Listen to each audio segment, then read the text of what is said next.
मैंने असेंबली में लगाया था एक आरटीआई कि बीजेपी का एक विधायक है चनैनी से, उसकी जो प्रॉपर्टी स्टेटमेंट्स हैं उनकी एनुअल प्रॉपर्टी स्टेटमेंट्स की कॉपीज मुझे चाहिए थी।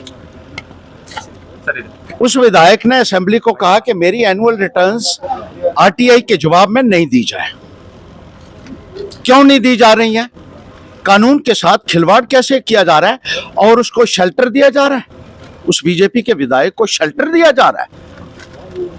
सबकी एनुअल प्रॉपर्टी स्टेटमेंट्स यहाँ जमा होती हैं। 12 साल वो विधायक रहा, 13वां साल अभी लगा है।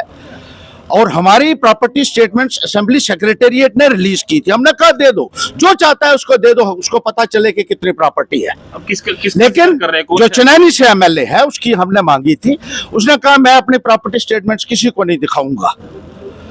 ये है आपका ट्रांसपेरेंसी जिसकी मोदी साहब बात करते हैं। कानून के साथ खिलवाड़ करने का, पहले बात सुनिए मेरी, कानून के साथ खिलवाड़ करने का किसी को अधिकार नहीं है। क्यों छुपाना चाहता है वो अपनी प्रॉपर्टी स्टेटमेंट्स को?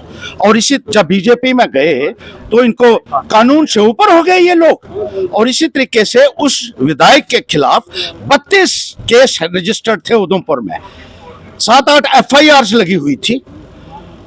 जब वो बीजेपी में गया उसके बाद उन्होंने कहा इसके खिलाफ एक भी केस नहीं रहा है। मैंने एसएसपी उधमपुर को आरटीआई लगाई और यह पूछा कि ये इसके केस कैसे खत्म हो गए? 32 के 32 केस आपने खत्म कर दिए, ये कैसे खत्म हुए? तो उधमपुर पुलिस ने उस आरटीआई का जवाब देने से इनकार कर दिया। जिस तरीके से कानून के साथ खिलवाड़ हो रहा है, कानून का उल्लंघन हो रहा है और भ्रष्टाचार जो आदमी करता है उसको खुली छूट दे दी जाती है भ्रष्टाचार करने की। भारतीय जनता पार्टी के पास जो वॉशिंग मशीन है ना, आज उस वॉशिंग मशीन की धज्जियां उड़ाने में यहां आया हूं कि जो भी आदमी जाता है वो दूध का धुला हो जाता है, उसके सारे क्रिमिनल केस खत्म हो जाते हैं और उसको कानून से जो है वो पूरी एक छूट दे दी जाती है कि वो जो मर्जी कर ले। कानून जो है वो अपनी जेब में रखकर ये लोग घूमते हैं। और भारतीय जनता पार्टी के लिए मुझे लगता है कि एक अलग से कानून बना दिया इन्होंने कि जो मर्जी चोरी भी कर लें, चकारी भी कर लें, क्रिमिनल अपराध भी कर लें, लेकिन उसके बावजूद भी उनके खिलाफ कोई भी एक्शन नहीं लिया जाता है।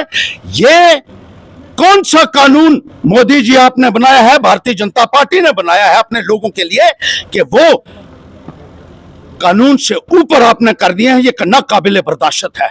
और भारतीय जनता पार्टी के छोटे छोटे कार्यकर्ताओं को आपने सिक्योरिटी दी हुई है, सरकारी खर्चे के ऊपर गाड़ियां दी हुई हैं, उनको एसपी PSOs दिए हुए हैं। Huge paraphernalia of security has been provided to the BJP workers who are not even punches or sarpanches. They have been given security. और हम जैसे लोग जो मिनिस्टर रहे, 18 साल MLA रहे, हमारी सिक्योरिटी विड्रॉ कर दी गई। जब भारतीय जनता पार्टी के लोगों ने खुद ये कहा कि इसको जान से मार देंगे, उसके बाद हमारी सिक्योरिटी भी विड्रॉ कर दी। ऐसा लगता है कि निजाम जो है वो भारतीय जनता पार्टी के साथ चल रहा है मिलकर, और इन लोगों को एक खुली छूट जो दी जा रही है कि जो मर्जी ये कर लें। कितने ही भ्रष्टाचारी हैं जो भारतीय जनता पार्टी में गए और क्लीन चिट उनको मिल गई है। ये लोगों की बात करेंगे, ये लोगों की नुमाइंदगी करेंगे।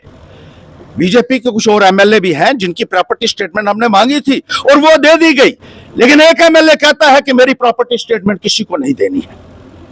अजीब बात है। उसने तो खुद ही कन्फेस कर लिया है एक तरीके से, जब उसने इनकार किया कि मेरी एनुअल प्रॉपर्टी स्टेटमेंट किसी को ना दी जाए, तो उसका सीधा सा मतलब यही निकलता है कि कहीं ना कहीं गड़बड़ी है। और जो भी चोरी करेगा, जो भी भ्रष्टाचार यहां करेगा, उसको इस दायरे के अंदर बैठने का कोई अधिकार नहीं। हरदीप सिंह जी, आप तो जानते थे कि आज